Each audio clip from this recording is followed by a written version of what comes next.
Well,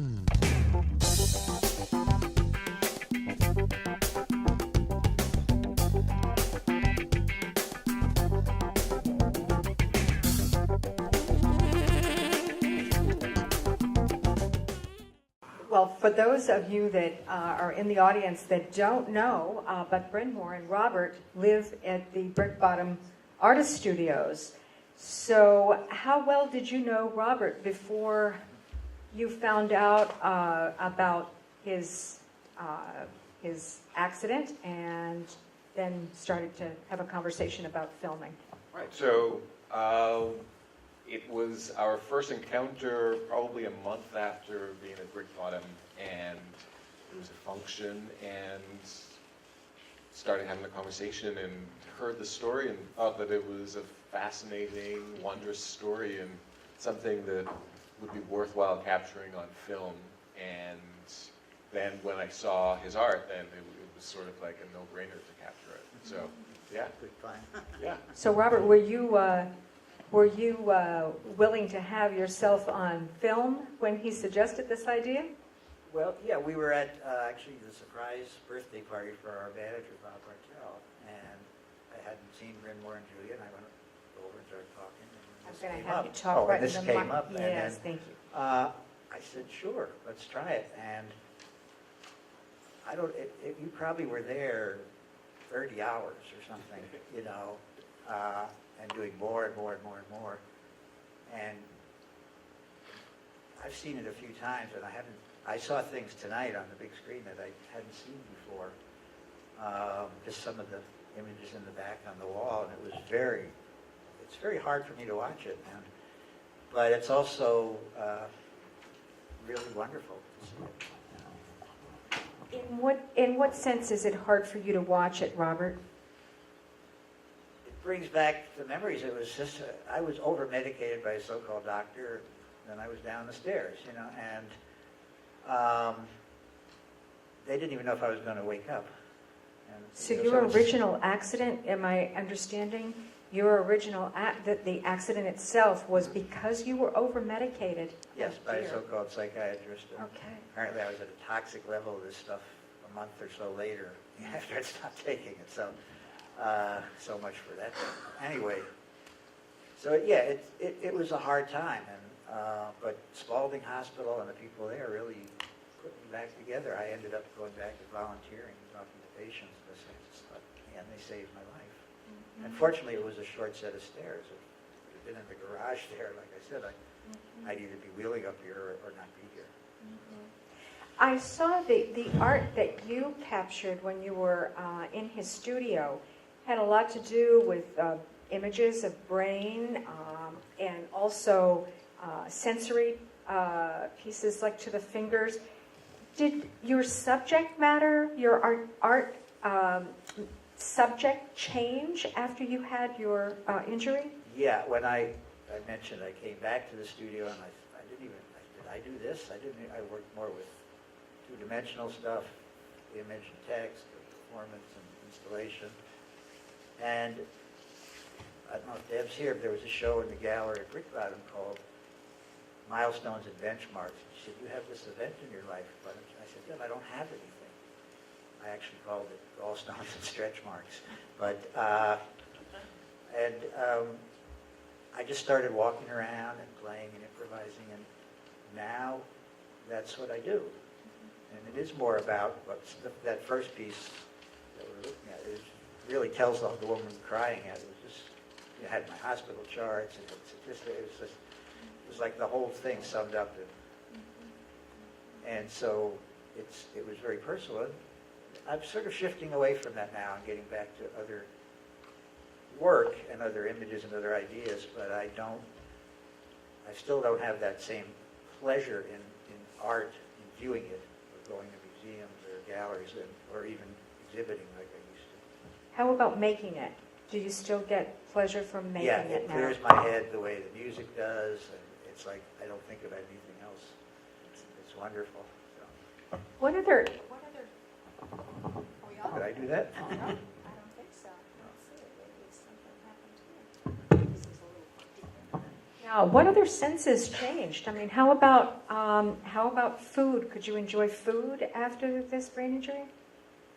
Of course, I think about food. I'm in love with food. Right? When I first came home, I stayed at home, and Susan, my wife, I don't think was able to make it, but got me a phone so I could have a phone, know where I was, and I had to use a cane and walk.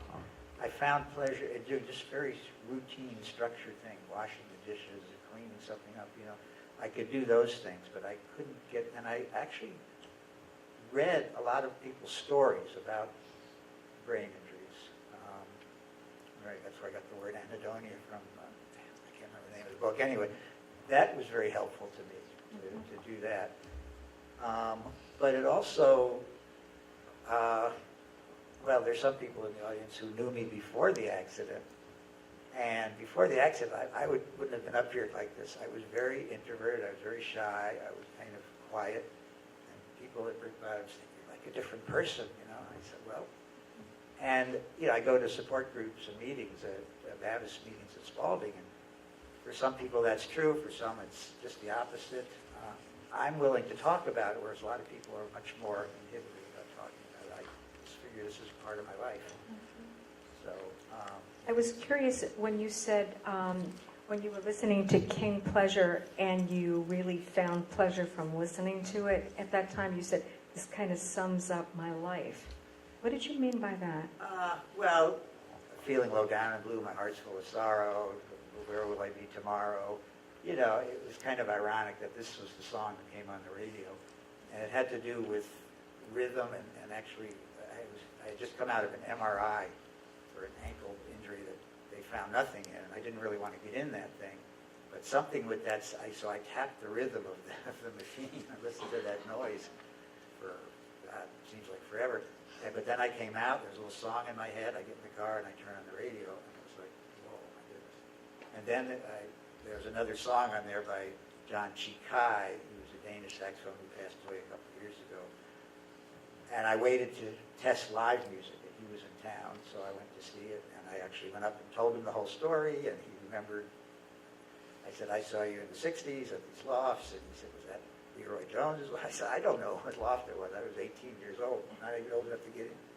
But, and after, my whole body felt it, and I heard it better. And I went up and I said, John, thank you. And he said, it's working for you? So I said, you saved my life, John.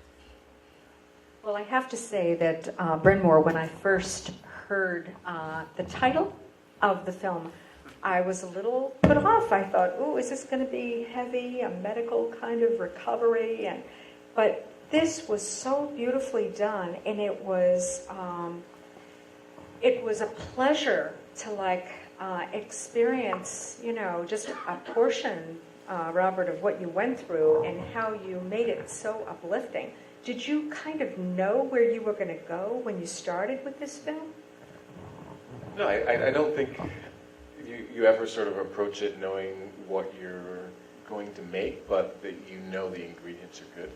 So it's like shopping at a farmer's market and knowing that pie will taste great. So the art was great, the subject was great, our conversation, I think the first interview that we did, we only did one interview, and then my subsequent visits, I probably came back maybe twice, was to shoot B-roll because there was so much to capture and so many different lens options. And I shot this 2 years ago, and it sat because ideally I like making films that are under 8 minutes, under 7 minutes, and in my head I couldn't construct something for this story that was that length. And then I sort of gave up that hope of cutting something short and just started cutting with the story dictating what the length will be, and then cutting that down even more. So yeah, it was a process, and I think when I finally shared something with Robert, it was version 44. So this subject matter was a unique subject for you to get into? Well, so it wasn't a unique subject, but I think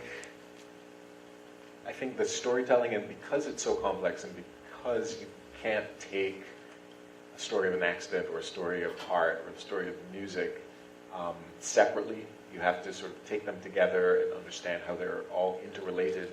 I gave up the idea of creating something short and then created those essentially like 3 acts and trying to have as that centerpiece a moment of Robert listening to the record, because I think always in my mind that was the centerpiece. So the hard part of the equation was figuring out how to open and how to close and how to almost explain the title.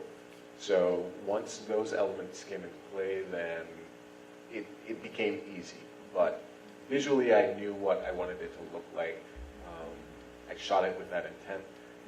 And the bigger challenge was because I shot it with short form in mind. When I lengthened it more, I needed to then reconstruct scenes and make it feel a bit more verite and have longer cuts. So I had to delve into the footage, finding those longer sequences and trying to create something that matched the storytelling. I'd like to open it up to the audience for questions and answers. Very comfortable, relaxed. It didn't feel like, it just was We like playing. yeah. Right, Robert says it was very comfortable and relaxed. Do we have any questions? Oh, yes, Bob. I think there is a mic coming your way. Sorry. Yes.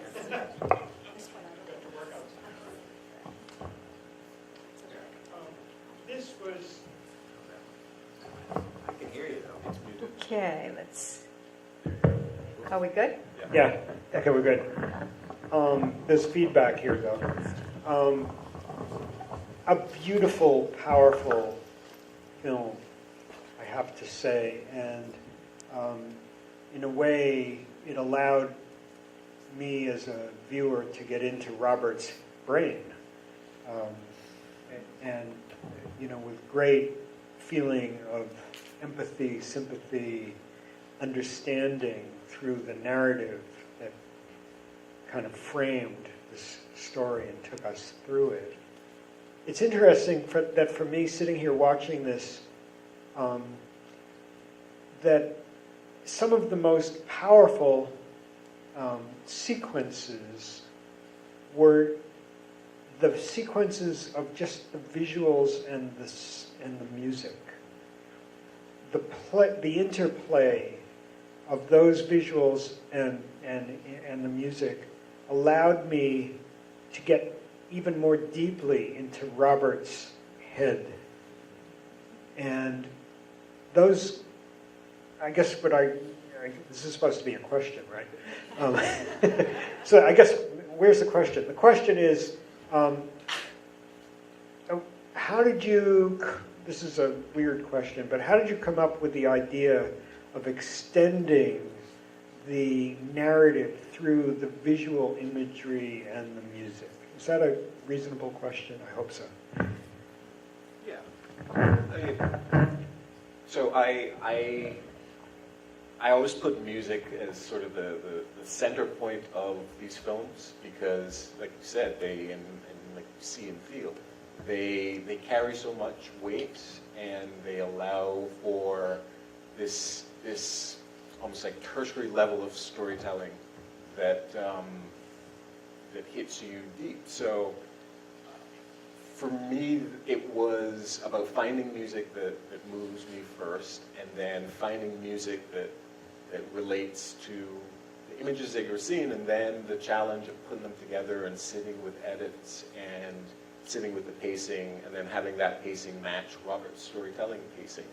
And to use those almost as brackets for his storytelling. So there was the opening, and then he introduces himself, and then there's an interlude after, there's that radio brain injury segment, and then after he tells a story and sort of the big reveal, then sort of a closing portion. So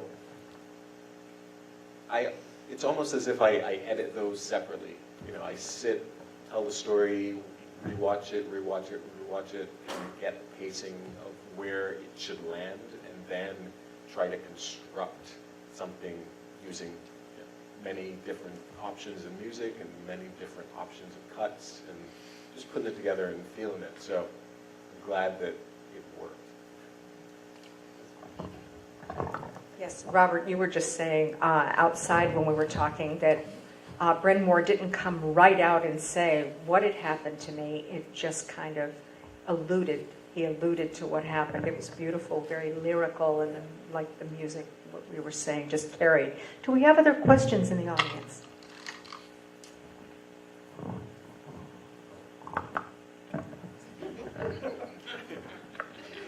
Oh, another question, Bob. Yes. We'll get to you. What next? Well, we'll go with you first, Bob, and then since you've got the mic.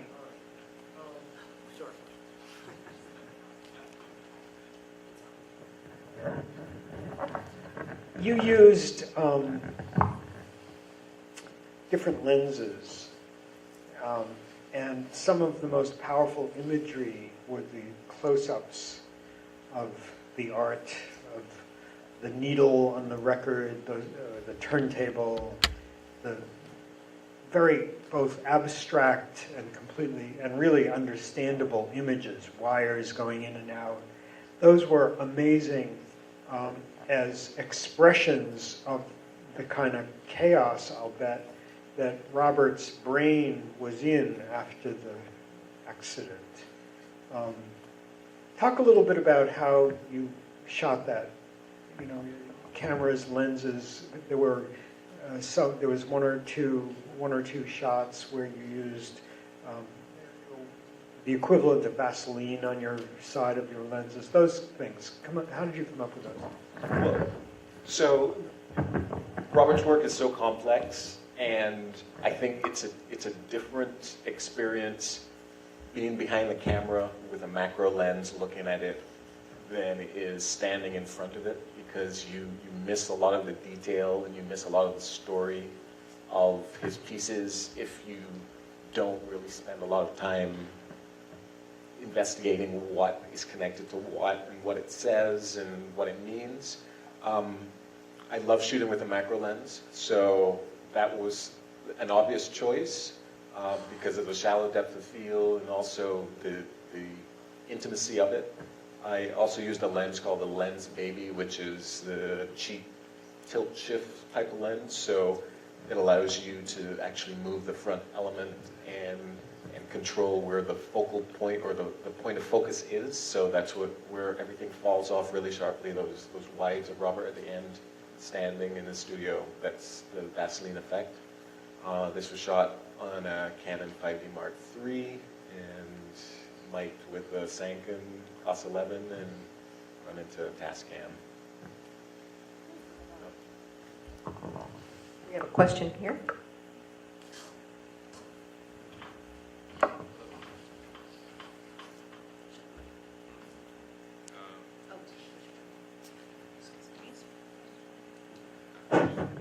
Okay, that was really beautiful. Congratulations on the movie, and the story was really inspiring.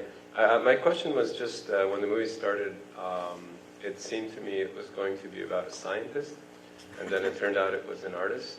And I thought I just wanted to know whether that was intentional or it's just my own viewing of it. Well, so I think specifically scientists, not intended, but vague, very intended. I think about short form, I like short form, and the whole point is that you have to somehow, in the noise of online everything, you have to somehow capture the attention of a viewer.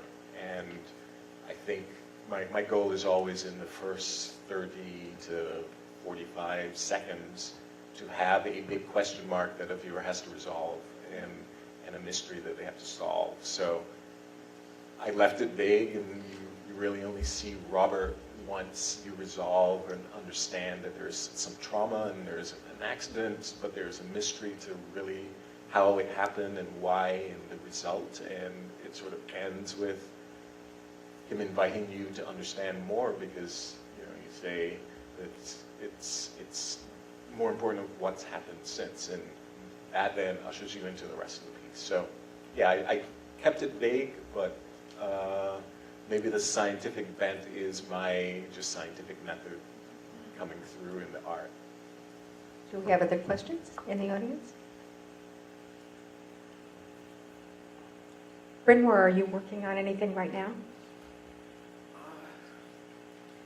So, you know, I'm tortured by client work, so I don't necessarily put that in my list of what I'm working That's on. paying the bills, right? Right. But there are a couple projects that I kind of have floating around that I haven't started shooting anything. There are projects that I've shot that are sitting on hard drives that I haven't started necessarily editing with any vigor. But my goal is always to try to make a film a year. So this is now the tail end of the year of this film, so I have to start getting cracking. But, Okay.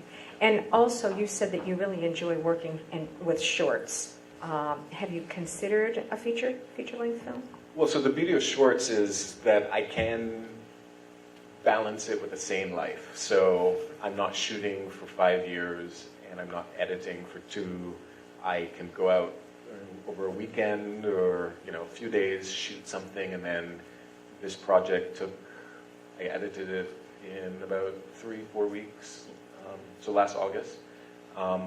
So I like that bite size. I always have fantasies of long form, but again, shorts I can pay with out of my own pocket, and, you know, have no stress about how do you raise money, how do you write grants, how do you do all of the desk stuff that I'm not really fond of.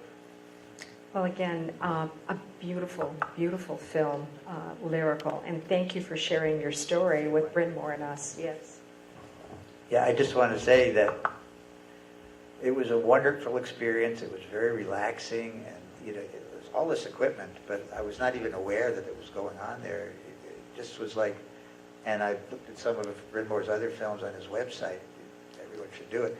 And there's a certain, at least I noticed, this certain rhythm to them all. It's very sort of like that, I guess. I don't know. And when I first saw this, it was like, oh my gosh. And I've seen versions of it. And seeing it on the big screen, I saw things that I had never seen before. And some of the little details are, I didn't even know were there, even though I've seen this stuff all the time. So it was wonderful. The whole experience of the film is, wow. Thank you. Yeah. So thank you for sharing your story with us, and congratulations on that second opportunity. I love it. Thank you.